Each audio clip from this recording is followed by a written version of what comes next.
Welcome to our Doo Wop Journey. Hi, I'm Rob Albanese, president of our Enterprises. Producer and promoter of doo wop music throughout the United States. Let me introduce you to our host for our journey, Mr. Cool Bobby B from Sirius XM Radio, 50s on 5. Thanks, Rob, and welcome to a great show. We're going to take you on a fantastic Doo Wop journey with some great interviews and some great music. Let's get things started. It is so great to have on our Doo Wop Journey TV show today. We got them right here, ladies and gentlemen, the Jesters. Thank you guys so much for being with us. You're welcome. Really appreciate it. And as we say, our show is called the Doo Wop Journey. So let me ask you, how did your musical journey start? How did you get into the business? Well, I was a young man, and I heard of something on the radio, and I said, this is what I like to do. And I've been doing it ever Is it since. that easy? Can you just jump in and say, that's what I want to do? When you love something, it comes like that. Okay. A lot of people became familiar with the Jesters actually several years after their original recordings were made, because in the very early 1960s there was a doo-wop revival, and an album came out called The Paragons Meet the Jesters, and that's when a lot of young people finally discovered kind of the music of the Jesters.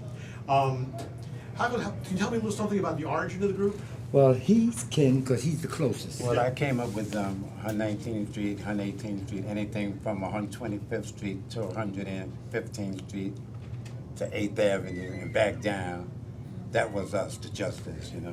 The schoolboys, the bop cars, the collegians, the Kodak, the charts, the channels, Freddie Scott, later on, a whole lot of other groups, you know. There was about 60 groups to come out of Cooper. That's a lot. Yes, me and BJ come out of there too. Right. We were raggedy, dirty, and you didn't know what group you was going to see the next day, you know. But Well, it was all fun though. I'm sorry, go ahead. It was all fun, you know. Good. And we're the fourth group of the Jesters, you know. I buried the last one. I understand.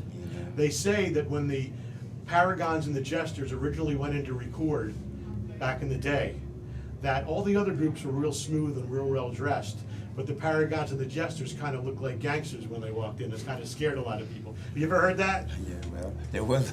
It was something like that, It you was know. like that, you know. Yeah, they was like that.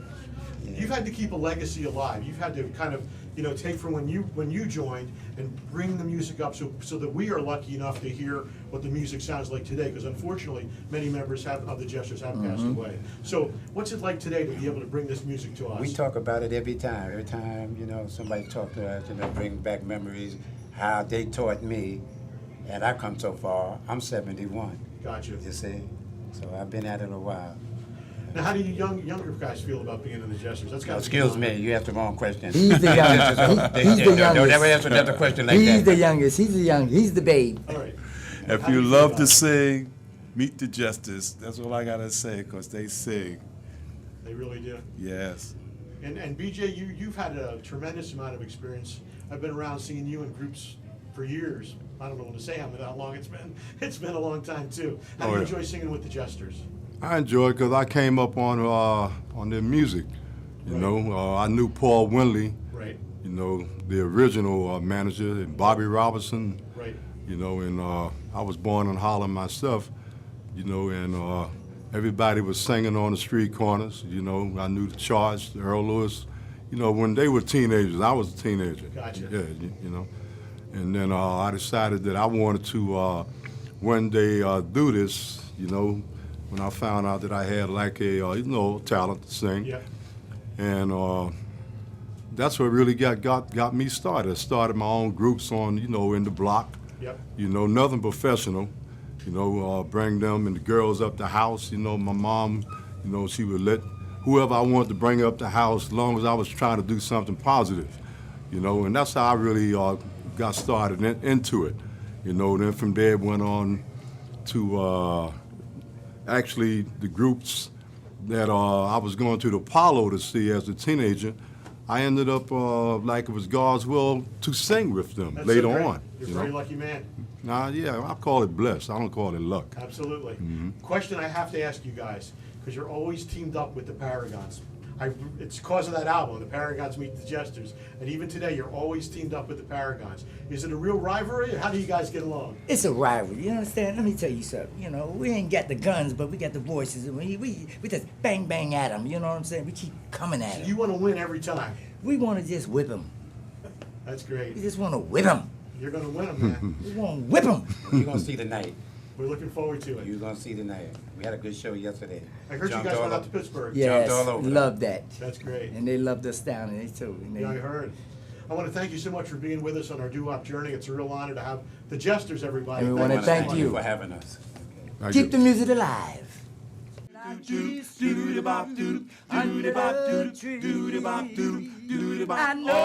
get a kick out of me, but I like when she told me that she loved me, and she promised never let go. We're really excited to have on our Doo Wop Journey TV show. Ladies and gentlemen, we got the Paragons. Great to see you guys. All right. We're very, very excited to see you here today.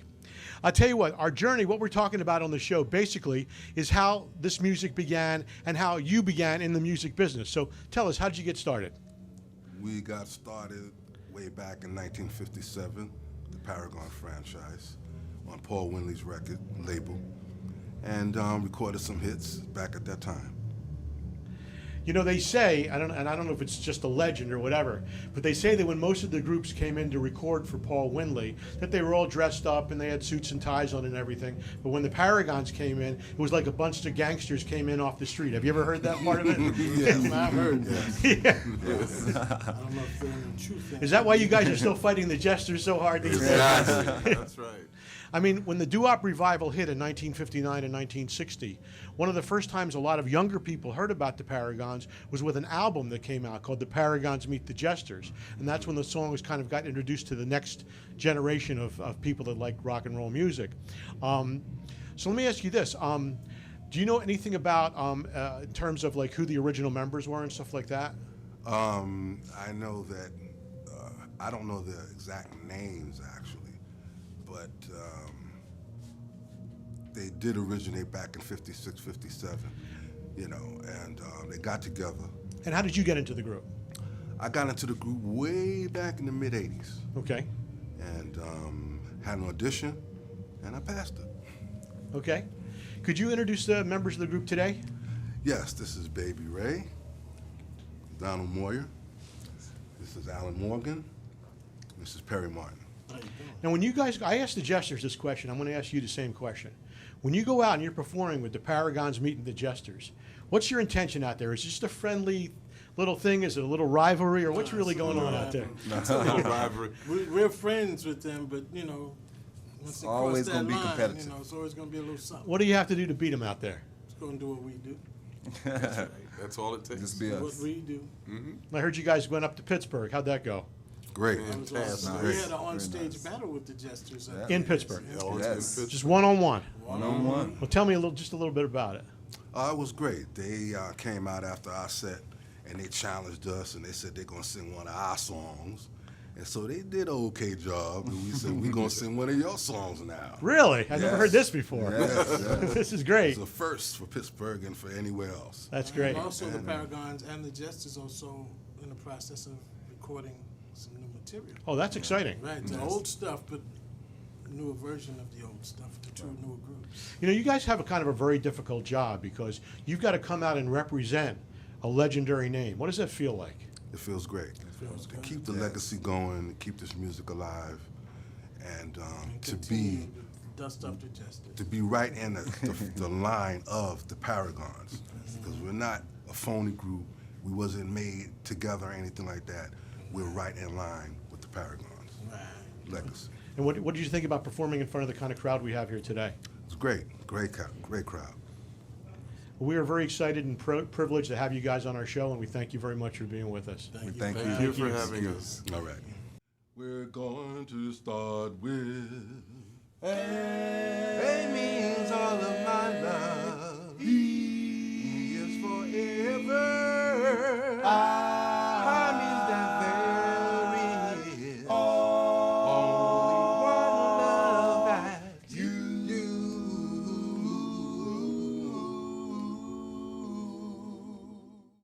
It is a great honor to have on our Doo Wop Journey TV show today, Maurice Williams. Maurice, thank you so much for joining us. My pleasure. Thanks for having me. You're one of the guys that has never stopped performing. Oh, no. No. We call our show the Doo Wop Journey because what we try to do is kind of go back to the beginning and find out where your musical roots started and how you got into the business. So, how did things go for you? Yeah, well, I started in church. Okay. You know, and I was a little taught. And then I went to school, and I was in the Glee Club. And Mrs. Sample said, asked me and some other guys, had we ever thought about starting a group? And we told her no. And we started out of the Glee Club. Okay. And I called the group the Royal Charms. We all played, I played keyboards, and my friend played sax, and another guy played guitar, another guy played drums. And we started the group called the Royal Charms. This is back in school. Yeah, I was like about 16, something like that, 16, 15.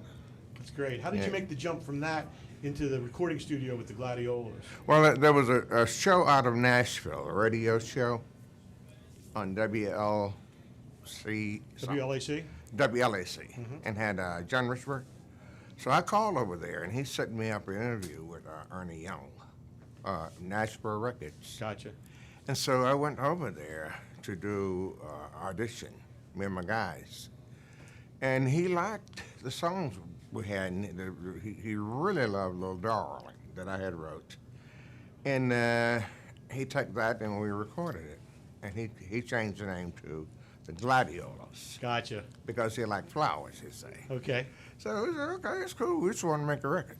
And it's You a know. great record. Oh, it proved itself. How did you feel later when it was covered by the Diamonds? I felt great. Felt really good. By them being on Mercury, they had better recording equipment than he did. Gotcha. And their record sounded clear, and it sounded better, and the arrangement was good. You know, usually I use my arrangement. And I thought it was the greatest thing ever happened. You know? You guys performed together a lot, it seems like, you and Dave Somerville. Yeah, now we do. That's after great. we met. Back then, we didn't know each other. of Right. course. Yeah, but after we got together, we started doing it. You know, there's a lot of records in the record books, like this, that, and the other, who did #1 and so forth and so on. But you hold the record for the shortest #1 record of all time, Yeah, Stay. How did that right. come about? Well, it's a short. Our recording manager at the time, Al Silver, out of New York, I had Harold Ember Records, and he said, make it short so we can get more airplay. Oh, okay. So it was a marketing thing, sort of. Yeah, it was. And he said, sing it flat. I sang it one time, and the producers took it to him, and he sent it back and said these things. He'd make the song shorter and sing the song flat so the average man and the street may sing along. Boy, that was very smart. And I said, okay, but when you're talking to some kids out of the Glee Club, and we've been taught to sing Right. and key, that sounded terrible. So I had to do something because I wanted him to do it. So I did Stay, and the flat part on it is the intro when I go, the keyboards are dum dum dum, stay, nah. That's the flat part. Other than that, it's straight. So that's a great story. Yeah. I got to ask you this, because you've managed to go all the way from really rhythm and blues to doo-wop to pop music into beach music. How have you been able to sort of evolve throughout the years? 'Cause you've done a good job at it. Well, I just write songs, and you guys say what kind of music it is. Exactly. I just write them, Yeah. and got a lot of covers, fortunately. Yep. You know, and it turns it into pop music, whatever. You know? Well, how does it feel to come out on stage now in front of the crowd that wants to see the old doo-wops? Oh, fantastic! It's a great uplifting to write something and somebody still loves it after all these years. Yep. You know, that's a blessing, and it's a beautiful feeling. It Well, really is. we want to congratulate you, and we want to thank you for being part of our TV show, too. Thank you so much for having me. Thank you, sir. All righty.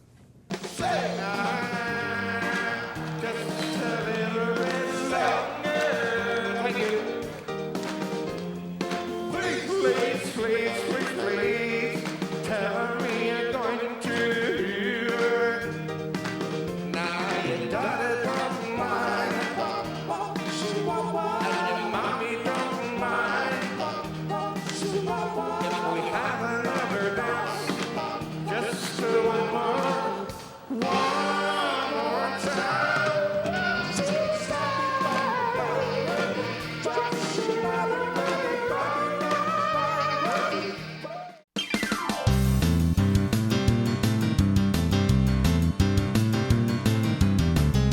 I hope you're enjoying our amazing journey through the world of doo-wop music. I'm Cool Bobby B from Sirius XM and the 50s on 5. Join me every Sunday night from 9 to midnight with the doo-wop stop. And you want to find out about all the great, incredible live doo-wop performances that LAR Enterprises is bringing to you all over the world in the United States, there's one place to go, and that's the website. It's LARENTR.com. That's www.LARENTR.com. For LAR Enterprises, or just Google it, LAR Enterprises, and get all the info. Rob and Laura do an incredible job of bringing this incredible music to wherever you are. So come see us at one of our amazing live concerts. Just go to our website for the latest live concert information. It's LARENTR.com.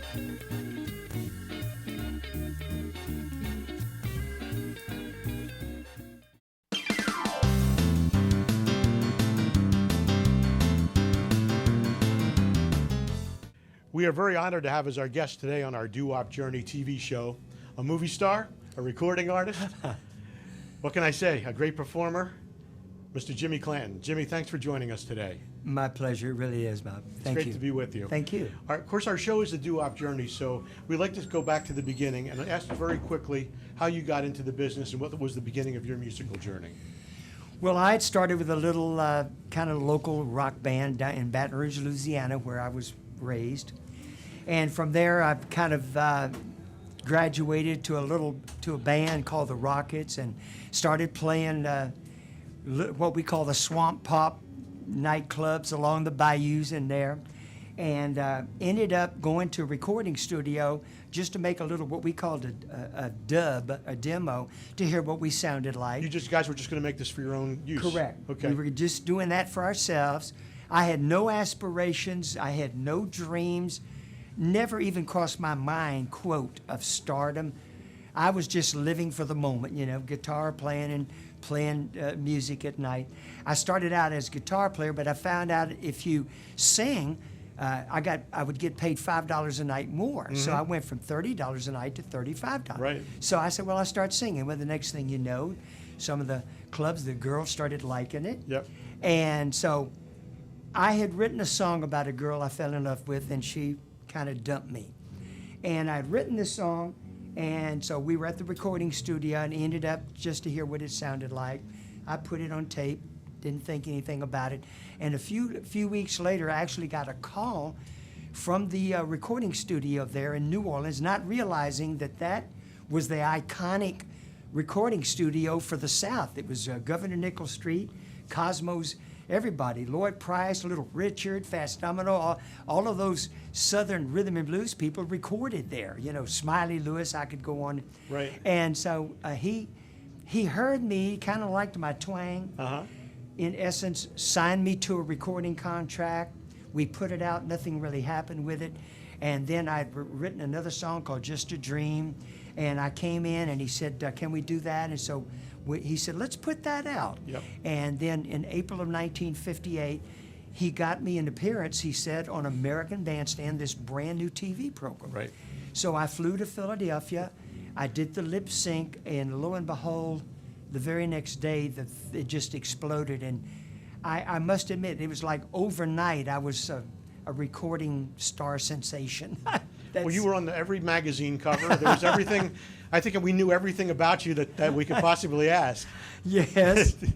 You know, 18, not quite 19. I mean, and that's how the whole thing started. And how'd you get into the movies? Well, the way I got in the movies was I became a very, very favorite of Alan Freed. I was kind of like his single white artist favorite. Okay. He loved Jimmy Clanton, and I talk like this, and he loved me, you know. And so backstage at a show in early '59, he walked over to me and he said, I'm getting ready to go to California. He said, I'm going to make a new movie, and would you play the lead in it? Oh, wow. And I went, whoa, you know, I didn't know anything about movies, but of course, being so young and ready to rock and roll, go with the flow, I said, well, sure, you know.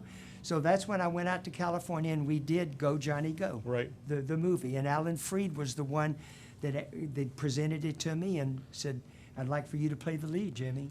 You know, when you think about that movie, I mean, and I've seen it, 100 times. It's a very involving movie where it puts you kind of in the footsteps of a young guy who suddenly gets discovered and becomes a big star, and gets in trouble, Yes. and then gets his life back. Yes. And of course, that movie, a lot of people think that it might be the best rock and roll movie ever made. I'm not going to argue. Well, you do great. There's a lot of other stars in it, and there's a Yes. real story in it. That is very true. Right. That is very true.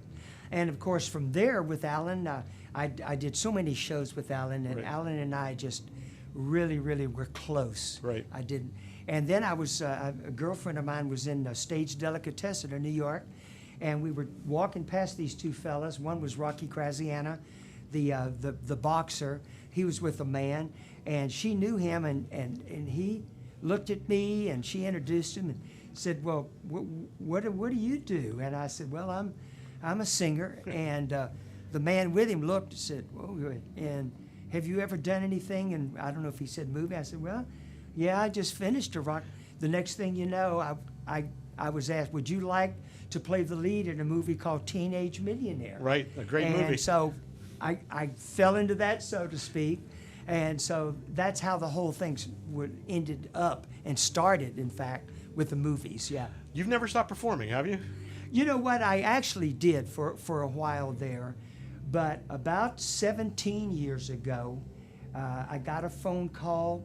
I had dropped out. I kind of got, disappointed, between Beatlemania and heavy metal. And Okay. do I need to fill in the blanks with that? Right. And, I decided as Alice Cooper, I wasn't into wringing heads off of chickens to Right. be an entertainer. So I kind of just went into, I became just kind of quiet and Oh, behind okay. the scenes. But a fella calls me named Richard Nader. Yeah. And he said, "Jimmy," he said, I've been looking for you, and people have been asking for you for 17 years. You've been out of the business. Wow. And I said, "Look, I don't play nightclubs anymore." And and he said, No, it's different. It's sit-down venues. And he started talking to me about that. So make a long story short, I did that show with him, and I was blessed because I didn't smoke, I didn't drink, so my voice was still Right. in good shape, And so the next thing you know, it's like, you can't reinvent the wheel, but Jimmy Clanton all of a sudden came back on the scene. But I was picky, Right. I would do an engagement here, an engagement there. I only wanted to work with promoters I felt comfortable with, and things like what I did with you all, Right. and with Rob at Hop Hog. Right. And so I became, kind of choosy, but I took care of myself. My voice has been in great shape. I thank God for that. So yes, I still do things. We're so glad you do. How did it Thank feel to go out and perform for the people today?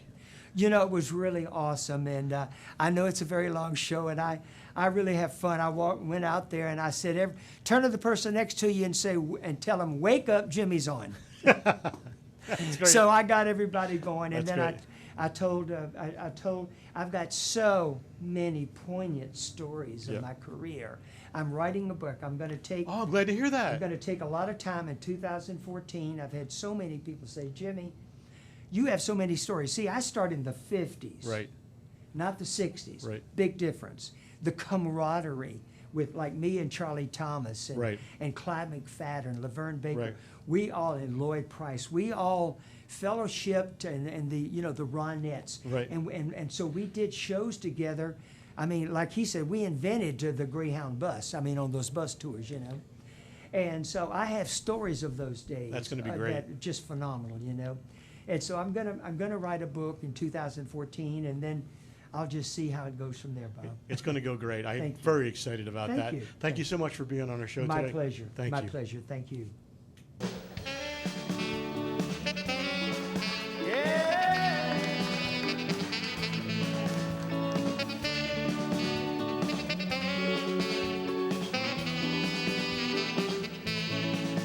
She's Venus and blue jeans, Mona Lisa with a ponytail. She's a walking, talking work of art. She's that girl who's stole my heart, my Venus, in blue jeans. I got to thank you, Rob. That was a fantastic show.